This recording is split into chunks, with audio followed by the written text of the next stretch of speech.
Buckle up, Buttercup, because I've got a solution to a problem you may not have. I'm sitting in a bottle rocket, a 96-inch bottle rocket that goes on the top of your truck. But I've also got a snug here, which is a base. And now we're going to build one. This is a little tour of the factory we have in Richmond, Maine. And let's get started. The big deal about this design was I wanted it to be something that could be broken down and stored underneath the truck topper in the back of a truck. So here you have the design, and there are a couple of different panels that we're going to build right now. There's the green, the brown, the blue, and the teal. You can see me here cutting all the pieces. I'm working off of an Excel spreadsheet, which I'm happy to share, and cutting all of the lengths. You can see there are 4 pieces, 5 actually. The teal, which makes up the floor, the green, which is the front and the back walls, the brown, which are the side walls, and then this mysterious blue thing. Here is my list of what I needed in order to make it. I'm building this for a 96-inch by 82-inch wide topper that I build with axle camp. So you'd probably want to change the dimensions, but you get the general idea. I'm making a lower section. I'm also making it so it can be disassembled, which is great so that you can take that bottom section apart and load it into the truck. And if you notice, I've made sure that none of the panels are longer than the bed length of the truck with the tailgate closed. That means you can load it.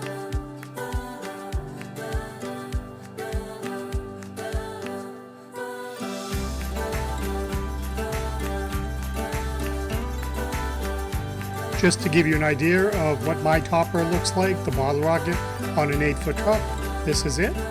But you could also buy yourself an old cap, and that's what I did on my weird looking truck here.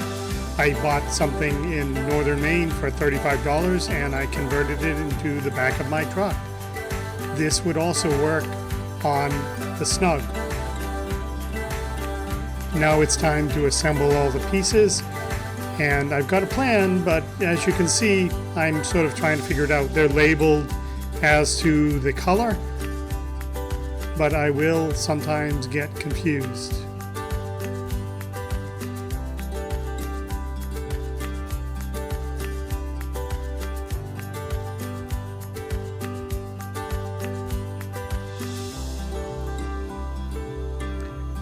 It's worth noting I'm not gluing the ends together. That wouldn't add an awful lot of strength. You'll see later in the video that I glue panels on, and that does give a lot of strength. I'm also building this from plans without, not figuring out as I go along. So I'm not sure I'm going to get it right. And as you can see, I make a few mistakes and I have to trim things. Now I'm making the front wall, which has a little room for a doorway.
And now I'm making the sidewalls, and mysteriously I'm making these out of 2x6, which I don't want to do because it's heavier, but as you'll see in the video, there's a good reason I'm doing that. I really wish I worked this fast. This is at something like 20x.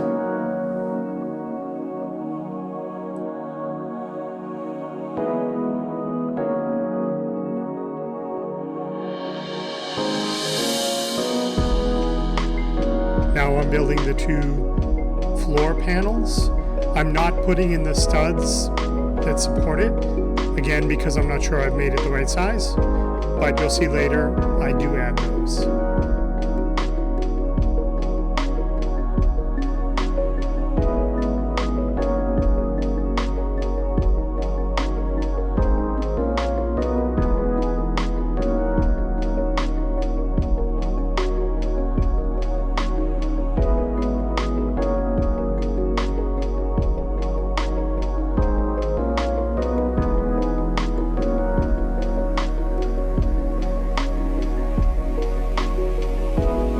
Now it's time to use the safety saw, one of my favorite tools, one of my best investments, because you set it to rep something at the right height and it'll just do that over and over. It's a little tricky because it's on rollers and the board will tip and then you won't get an even cut. But there's a little gauge. Now I'm going to chop this panel, and the easiest way to do that is just mark on the panel and then you sort of look underneath there at where the blade's hitting, and if it's hitting your mark, you're going to get the right size panel. Now it's time for assembly, and again, this is just a dry fit. You can see the topper in the background that this is designed for. So, going to screw it all together. I'd really want to glue this, and I will glue this later because that's what will give all the strength, plus having the joists underneath there.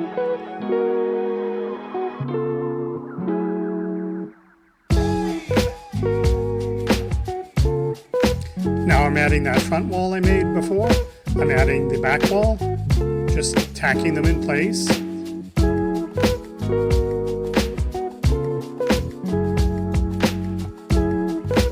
Now those massive side walls, why are they so thick? You'll see in a minute.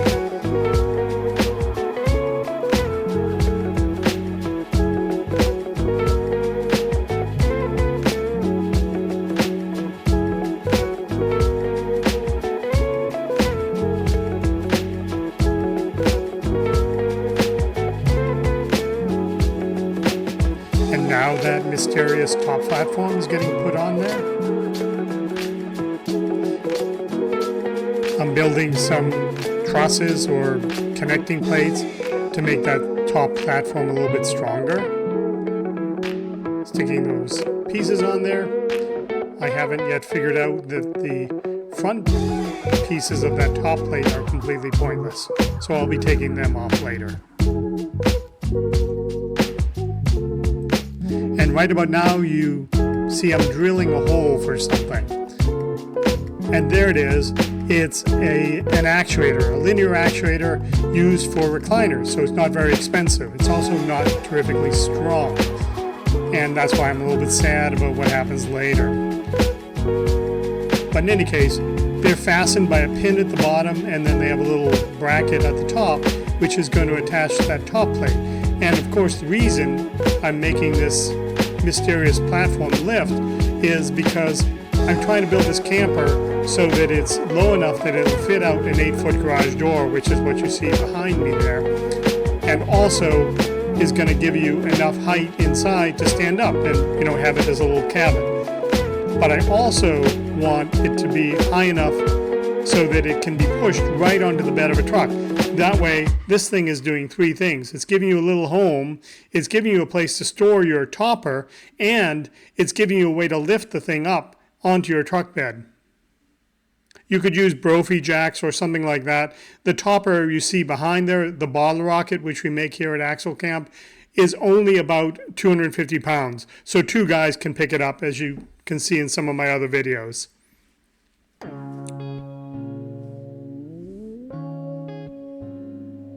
Now I built from another camper. I had another camper that I never sold, and I took it apart and made it into something else. But I used these actuators to lift the entire top up and down, which was pretty cool because it went down the road pretty low, but then when you got to the campground you could lift it up. Now, I don't want to sell something like that. It's just too complicated to make it work reliably. But this is a little different. It's just meant to lift it up onto your truck. And again, even the design I came up with here is going to need some refinement if you should choose to make one of these yourself. Love to hear what you do with that. So here I am, I've got a little solar generator, a little power box that runs these 12-volt actuators, and they'll give it a 12-inch lift, which gets you to the 57 inches or so you want for most full-size pickup trucks.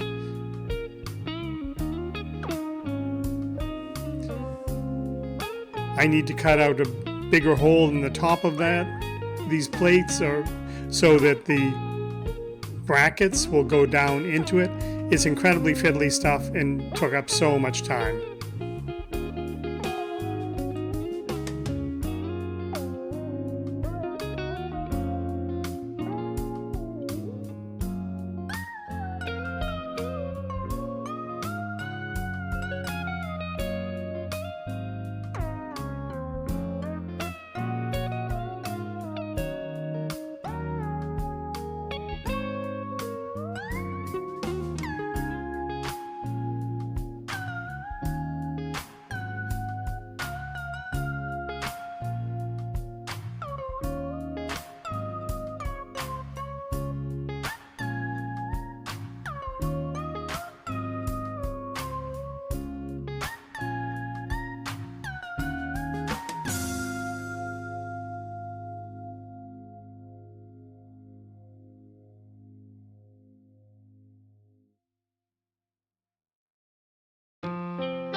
Now I'm wiring the thing together. There are these really nice heat shrink connectors that actually the solder melts, so you never have to worry about them. I like them a lot better than the crimp fits.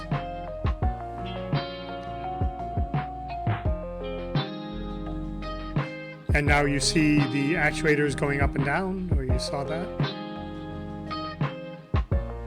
Putting the platform. This is the platform that the topper will sit on while the camper or the snug is parked, and then the whole thing goes up and it's at the right height to load onto your truck.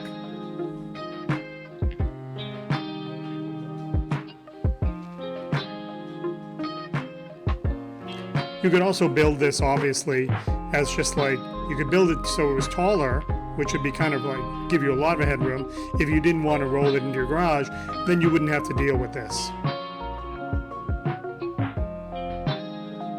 But here it is, goes up and down, that's great.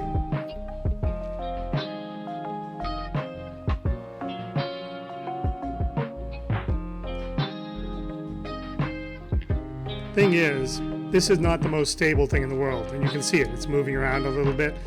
And so what I'm going to do is I'm going to make a little casing for these actuators, these linear actuators, and they will still connect on the pin on the bottom, but this will keep them from swaying side to side. The problem, as you'll see later, as I keep alluding to, is that they're not incredibly strong. You could get stronger ones, but they'd be much more expensive. I think it was something like $200 for all 4 of these.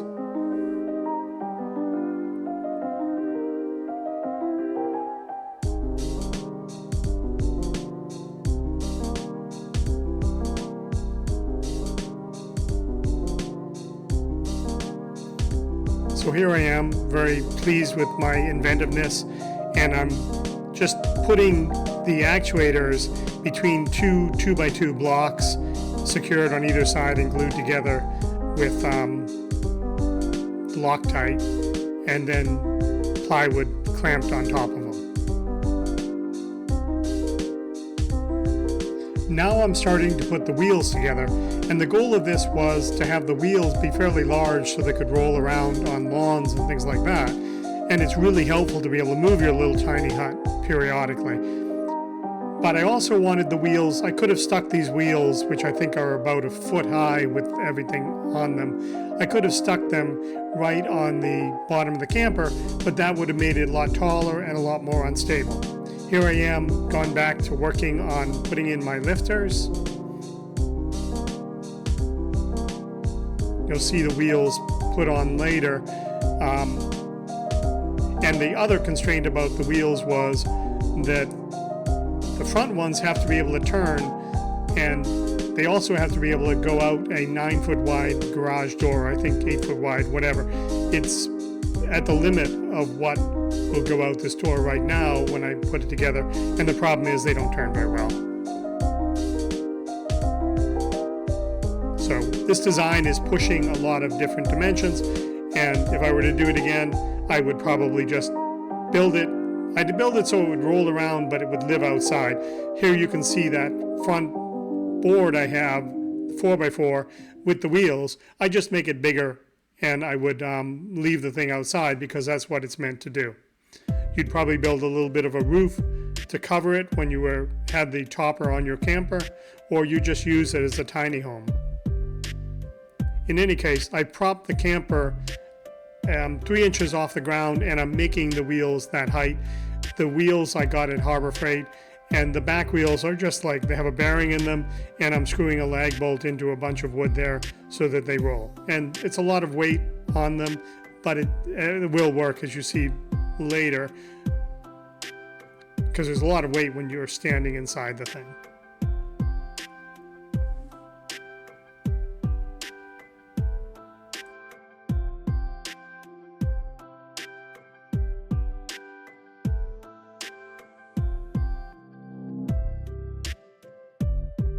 If you have any questions about what I'm doing or where I got the parts, feel free to ask. Send a message in the comments. So I'm screwing that front thing in as a test fit. This is all test fit together because it'll all get broken down. It's meant to get broken down.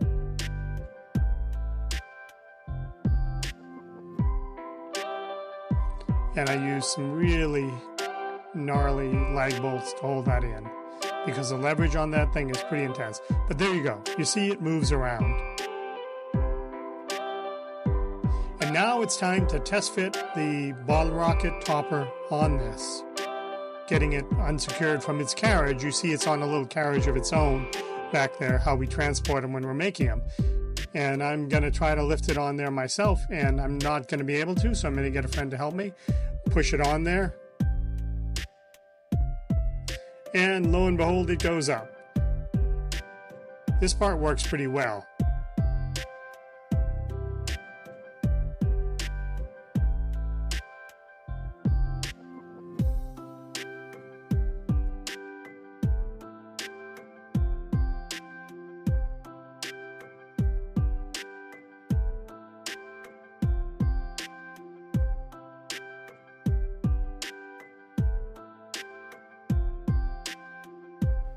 Now it's back to the safety saw. I'm going to rip out the panels that will cover both the inside and the outside. I'm going to be sticking them on with glue on the inside, but I'm only going to be screwing them on the outside because the point is you're supposed to be able to take this thing apart. In order to take it apart, unless you wanted to get really fancy, you'd need to take the panels out and then you take the screws out. I'm also not throwing insulation in there, but of course I could.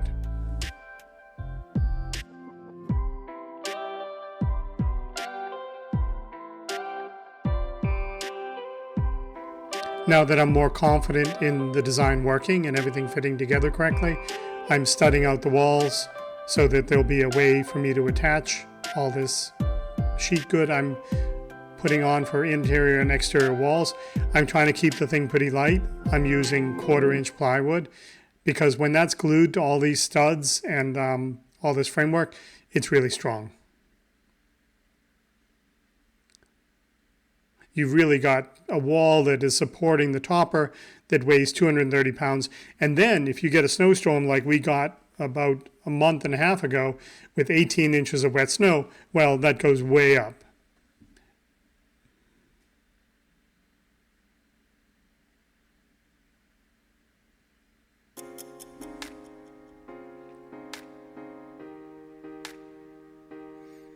Trying to mark everything so I can speed it up.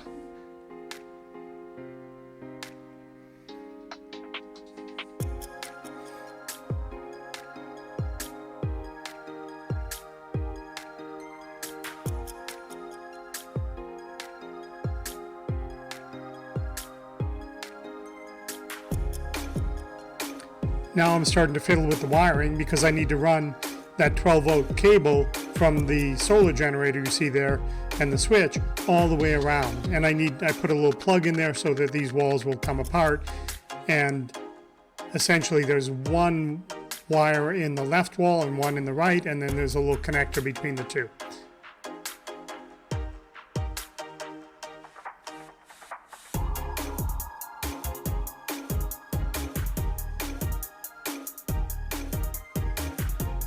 Fixing my little power box, my little switch. Wiring takes a long time, very fiddly.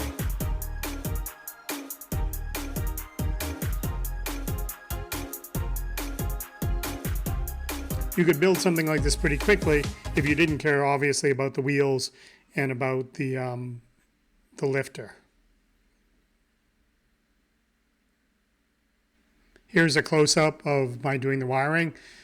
Like I said, I'm just using these shrink-fit wires, these shrink-fit couplers, which are very handy because they hold things tight and they solder also melt, so you get a really good connection. The one gotcha is you have to make sure you don't use too much heat or you don't have the things bent as you're heat shrinking them, because they will poke through the plastic. There's my little connector, little 12-volt connector, so that I can remove the walls. Now I'm finally getting to put the panels on, putting the glue on. I have this very nice DeWalt caulking gun that's powered. That is an amazing help. Using Loctite 3X, I find that to be a lot stronger, dries quicker.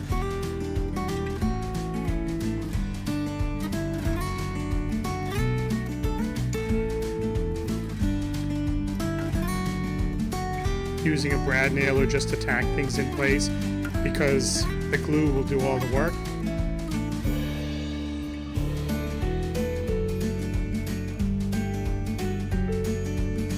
More fiddly stuff about chiseling out so that these brackets will seat properly. And I figured out that you don't need those front plates at all because the topper is going to be screwed to this floating plate and it'll give it all its strength. That said, these actuators are pretty thin aluminum tubing, so they're not incredibly strong. That's going to come up in a little bit. That was the thing that went wrong.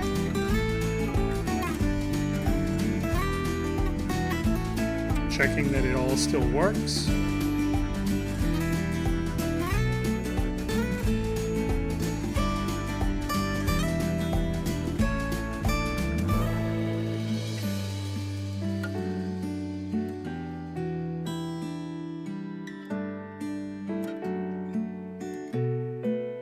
And now I'm going to break it all down so I can reinforce things and also prove to myself that it's pretty easy to take this thing apart.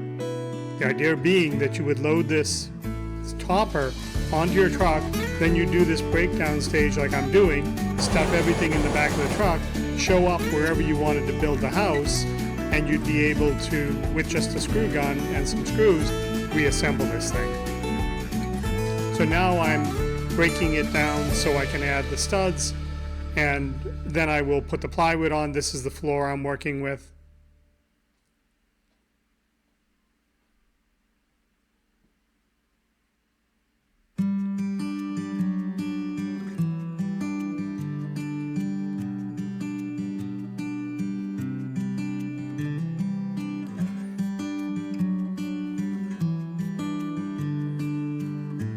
There's that glue gun, another one of my favorite tools. It's worked for a very long time, and it uses these big tubes, which are a lot less expensive.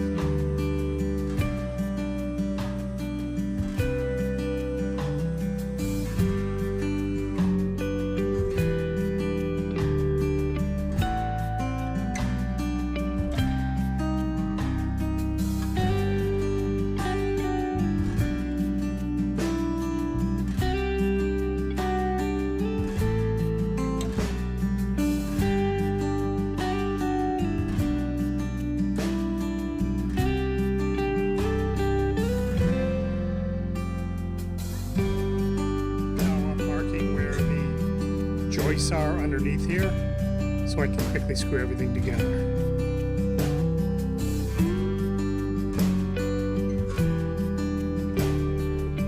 Flip the thing over so I could put the wheels on it, and then later figured out that it was too heavy, too bulky to flip back over again. So I thought about that for a while. But there it is. It's all flipped back over. The wheels are on. I'm reassembling everything.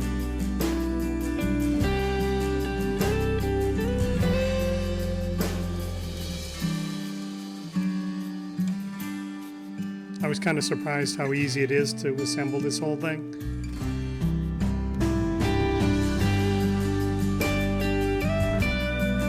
Kind of trippy because this is recording is like sped up by like 38 times, and you can see that patch of light over there on the right where the sun is going past, the clouds are going over the sun coming through the window.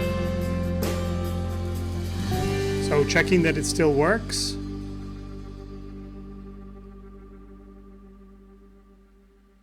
Chiseling out more because it's very hard to get these things to sit right. Again, figuring it out on the fly.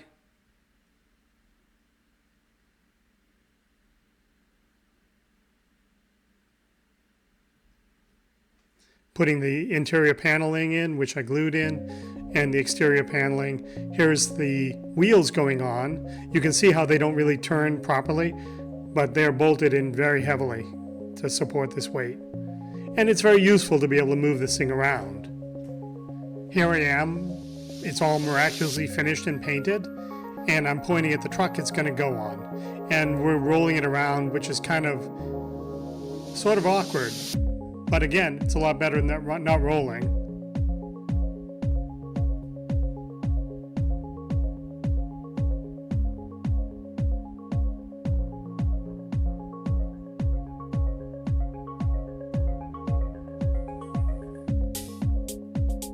You can see it would work pretty well if the front wheels stuck out enough that those wheels could spin totally around. But here we are, getting the truck in place. A friend of mine loaned me his 8-foot bed truck.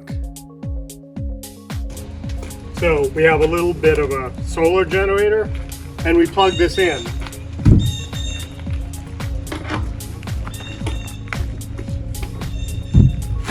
And it has 4 actuators that lift it up as I use this momentary controller. So the big question is, how do I get this topper, which is separate from this snug here, onto the truck? Even if it's just me, I'm going to have a friend helping me, and the answer is we have actuators on this built into the snug. So we just lift the whole thing up.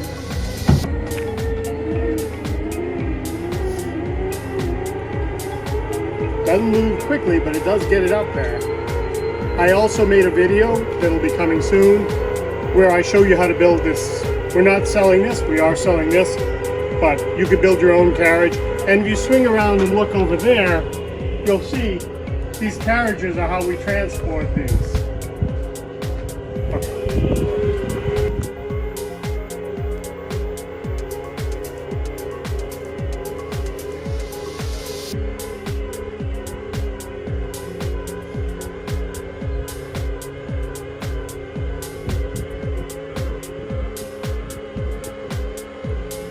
These actuators are from recliners, so they're pretty reasonably priced, and they'll give you 18 inches of lift, this is designed so that 18 inches of lift will be enough to get it onto a normal full-size truck, but at the same time, the whole thing is low enough that it fits in the garage, and it's the right height so you can walk around inside. It has about 73 inches in there.